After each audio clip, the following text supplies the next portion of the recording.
There's a strange silence that follows good people, not because their lives are easy, but because their battles are invisible.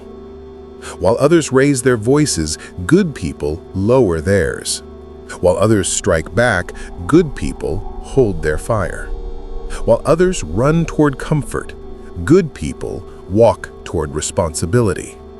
The world loves to benefit from good people, but it doesn't truly see them. They become invisible walls holding up collapsing rooms. They become patient listeners in a world addicted to shouting. They become reliable anchors in storms they didn't create. But deep inside, where no one looks, there's a truth that good people rarely admit.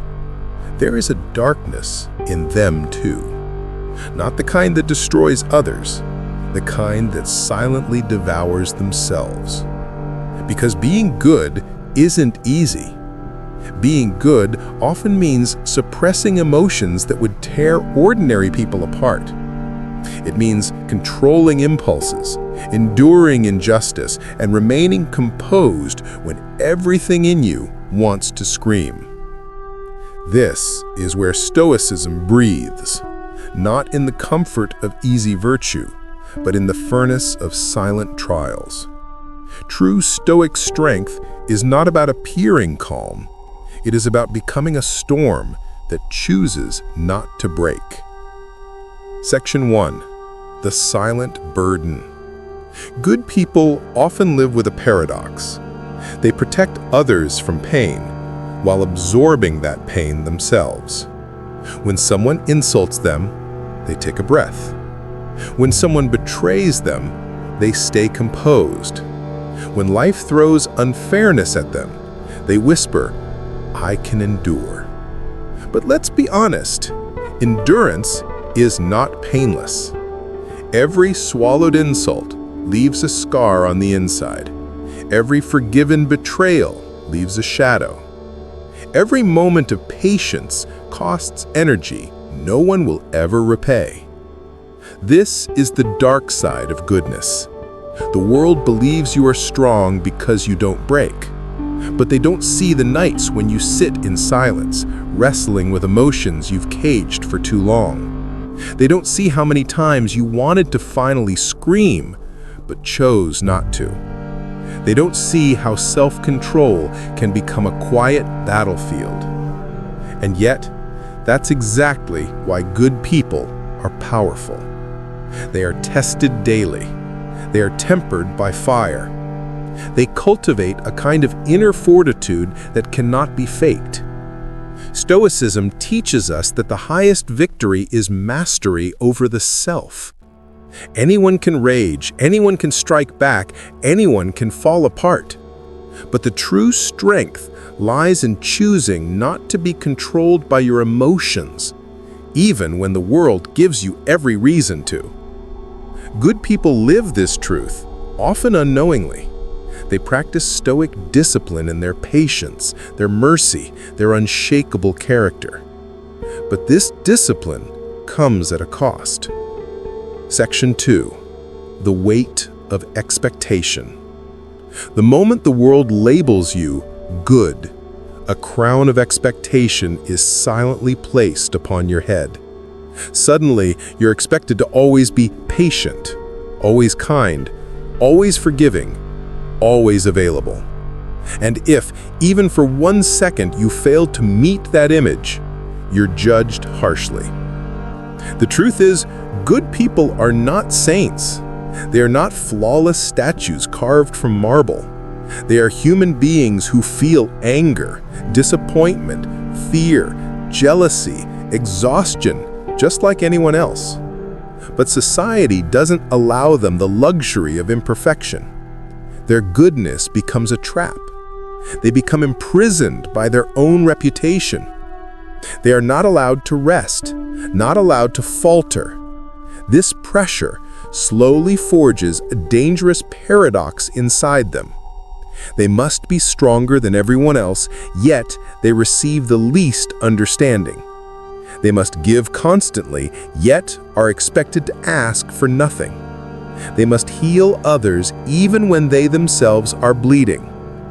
And so good people begin to carry a silent weight, a burden that is not visible, but heavy enough to crush the spirit over time. They smile, not because everything is fine, but because the world expects them to. But here's where Stoic wisdom becomes their shield. Stoicism whispers, do not live to please the crowd. Live to conquer yourself. The good person must learn that self-control is not slavery, it's power. Being calm under pressure doesn't mean letting others walk over you. It means choosing your response consciously, not reacting blindly. Good people live this truth, often unknowingly. They practice Stoic discipline in their patience, their mercy, their unshakable character. But this discipline comes at a cost. Section 3. Control versus suppression. Many confuse Stoic control with emotional suppression, but they are not the same. Suppression is when you shove emotions down, pretending they don't exist. Control is when you acknowledge emotions fully, but refuse to be ruled by them. Good people often blur this line. They've been conditioned to swallow pain, to smile through betrayal, to pretend everything is fine. But this is dangerous, because suppressed emotions don't die. They accumulate, harden, and eventually erupt. True Stoicism is not about burying emotions. It's about mastering them like a disciplined warrior. You feel the anger, but you don't let it make your choices. You feel the pain, but you don't let it dictate your future. You feel the disappointment, but you don't drown in it. Good people must learn this crucial lesson. Virtue is not about being emotionless. It's about emotional clarity. It's about seeing through the storm with steady eyes, not pretending the storm isn't there. The dark side of good people emerges when their goodness becomes a shield against their own truth. They end up losing themselves while trying to protect everyone else. They become so good at enduring that they forget how to heal. Section 4. The unseen revolt. There comes a moment in every good person's life, a quiet night when the world sleeps and their soul whispers, enough. It's the moment when all the swallowed anger, all the tolerated disrespect, all the unpaid emotional debts start to rise. Not violently, not loudly, but steadily, like a tide that refuses to be held back. This is the inner revolt. It's when a good person finally confronts the reality they've been avoiding.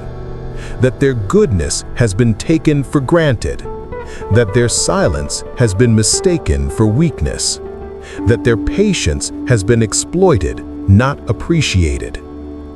This revolt can be dangerous, not for the world, but for the person themselves. Because if they're not careful, all the repressed storms can turn inward, breeding resentment, self-hate, or sudden coldness. But this revolt can also be transformative if guided with wisdom. This is where Stoicism steps in like a steady hand. You cannot control the world, but you can control your soul. The revolt is not against people, it is against our own passivity. It's the moment we stop letting the world dictate how much pain we should endure. It's the moment we draw boundaries, not out of hate, but out of self-respect. Section 5. The first real act of power for a good person. It is not kindness, it is self-mastery. It is the moment they look at their reflection and say, "No more silent suffering. From now on, I will control what's mine, my mind, my reactions, my peace." This is not selfishness. This is the rebirth of strength. When we stop pleading for fairness and start commanding our own souls, something changes. The storms no longer scare us. The insults no longer pierce us. The betrayals no longer define us. We become what Stoicism has always urged us to become: unshakable, a fortress of reason amidst chaos. And this is where the dark side of good people begins to turn into a source of immense power. Because behind every quiet, kind person is a reservoir of strength the world rarely notices until it's too late. Section 6. The breaking point.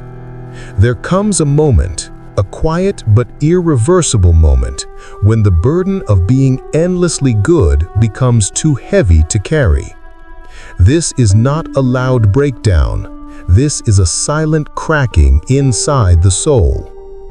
The world imagines that good people are unbreakable because they don't scream when they're hurt. But in truth, they break in places no one sees. They don't explode, they implode. It begins subtly. A good person stops over-explaining themselves. They stop rushing to fix everyone else's mistakes. They stop justifying why they're always there for others. At first, people may misinterpret this as coldness, but it's not coldness, it's clarity. The breaking point is not the end, it's the beginning of an awakening. It's the moment a good person finally looks at the mirror and whispers, "I can't keep carrying everyone anymore. Not like this." This is where Stoicism begins to take shape in real life. Because Stoicism doesn't teach us to avoid pain, it teaches us to transcend it. It doesn't teach us to suppress our breaking point, it teaches us to harness it. The breaking point is like a sword being forged. Fire burns the old softness. Hammer strikes shape the new identity, and the water cools it into tempered strength. The good person begins to shift from being a silent caretaker to becoming a conscious guardian of their own soul. Section 7. The Stoic Alchemy of Pain. Most people run away from pain. They numb it, distract from it, hide behind noise. But good people have lived with pain silently for so long that when they finally stop suppressing it, something remarkable happens. They begin to study it. They observe their wounds not with pity, but with ruthless clarity. This is the Stoic alchemy of pain, turning emotional suffering into fuel for growth. Pain is not your enemy. Pain is the teacher the world tries to silence. Every betrayal sharpens your understanding of trust. Every disappointment teaches you what truly matters. Every rejection shows you where your worth doesn't depend. Stoicism whispers, "Do not waste your suffering, transform it." The good people reach a point where they stop asking why pain happened and start asking what they can become through it. This is a radical shift.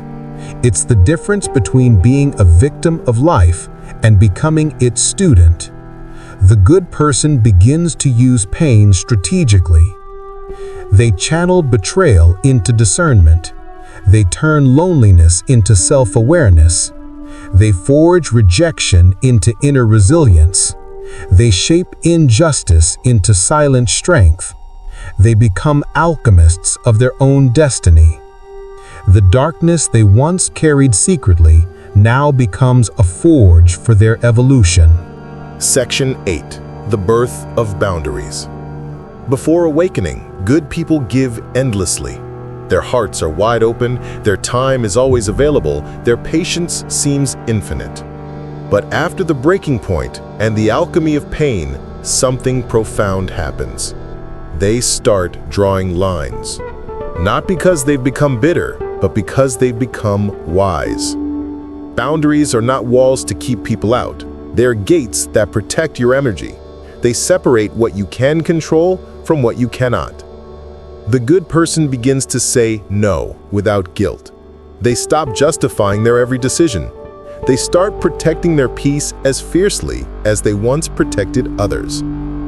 This shift unsettles those who benefited from their endless giving. People start saying, "You've changed." But in truth, they haven't changed. They finally returned to themselves. Stoicism teaches us to control what is within our power, our thoughts, actions, and choices, and let go of what is not. Boundaries are the living embodiment of this principle. Because you cannot control how others treat you, but you can control what you tolerate. And tolerance without boundaries is not virtue. It's slow self-destruction. The birth of boundaries is the moment good people stop being emotional servants and become emotional sovereigns. Section 9. Quiet Power Rising. When good people finally set boundaries and master their pain, something remarkable begins to emanate from them. A quiet power. It's not loud. It doesn't seek attention.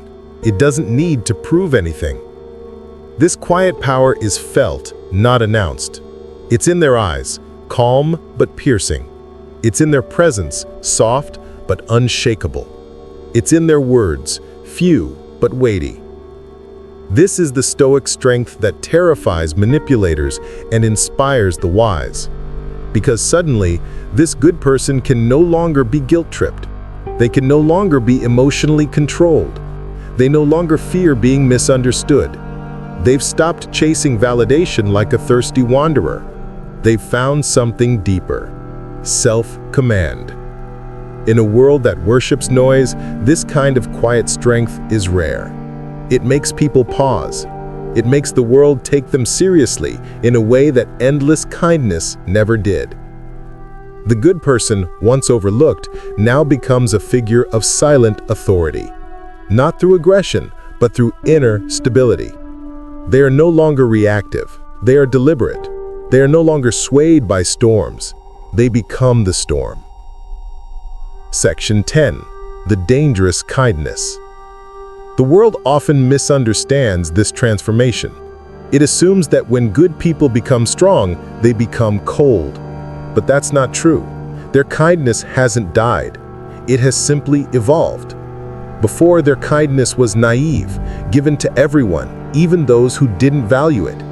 Now their kindness is strategic, controlled, intentional. They give when it matters, not because they're afraid to say no. They help because they choose to, not because they're emotionally chained to others' expectations. They forgive, but they do not forget. They love, but they do not lose themselves. This is dangerous kindness, not because it harms others, but because it cannot be exploited anymore. A truly kind person with self-mastery is one of the most powerful forces in the world. They can heal without being drained. They can help without losing themselves. They can love without becoming blind. They become stoic warriors cloaked in compassion. Section 11. The reclamation of self. The final stage of this transformation is subtle but profound. The good person reclaims something they didn't even realize they had lost: themselves. For years, they've been fragmented, giving away pieces of themselves to make others comfortable. They've been defined by their roles: the helper, the listener, the reliable one, the soft heart. But now they begin to gather those fragments back, piece by piece, quietly. They rediscover their desires, their boundaries, their voice, their identity beyond other people's needs. This is the Stoic ideal: to live in accordance with one's nature, not as a slave to external forces. They no longer fear being misunderstood because they finally understand themselves. They no longer fear loneliness because they've made peace with their own company. They no longer seek endless approval because their worth is no longer negotiable. This reclamation is not loud. It doesn't need applause. It simply is. like a mountain finally realizing its immovable strength after years of erosion. Section 12. The world's response. Here's the paradox. When good people finally become powerful, the world reacts in two ways. The exploiters retreat. Those who thrived on their softness disappear. They call them selfish now, but that's just the sound of manipulation losing its grip. The worthy are drawn in. Strong, wise souls recognize their transformation. They're not threatened by boundaries. They respect them. The good person's circle becomes smaller, but sharper. Fewer people, deeper bonds, cleaner energy. Their life becomes calmer, stronger, and aligned. Because once you master yourself, you stop chasing chaos. You start commanding your space. The awakening. There comes a point in life when good people stop living as spectators of their own suffering. They stop waiting for others to value them. They stop hoping that the world will suddenly wake up and treat their kindness with reverence. Instead, they awaken, not with noise, not with rebellion, but with an unspoken clarity. They realize that true power has never been about pleasing others. It has always been about commanding the self, not through arrogance, but through discipline, not through loudness, but through quiet authority. This awakening is not dramatic. It is surgical. The illusions fall away, the emotional chains dissolve, the old naive identity dies, and in its place, something formidable is born. A good person who has mastered their inner storms is not the same as before. They do not seek control over others, they control themselves. They do not crave validation, they stand in their own worth. They do not fear solitude, they find strength in it. This is where Stoicism is not just a philosophy anymore, it is a way of being. The shift of power. For most of their lives, good people gave their power away. They gave it to people who didn't understand their silence. They gave it to expectations that were never theirs to carry. They gave it to a world that praised their goodness but exploited their patience. But slowly, through pain, reflection, and awakening, they start to take it back. They take back their time, their energy, their emotional clarity, the right to say no, the right to draw lines, the right to not be available for every storm that isn't theirs to fight. And with each piece of power reclaimed, something changes. The world begins to treat them differently. Because when you truly master yourself, the world adjusts. Those who thrived on your softness will fall away. Those who respected strength will step closer. Your presence becomes weighty, not because you seek to dominate, but because you no longer kneel. The final test. But let's be honest, this transformation doesn't end with boundaries and power. The final test of a good person's evolution is more subtle.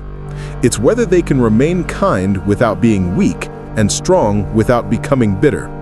It's easy to turn cold after years of pain. It's easy to wear your scars like armor and push the world away. But that's not mastery. That's just another form of reaction. True mastery is when you walk through the world with open eyes and a steady heart. You see people's flaws clearly, but you don't let them poison your soul.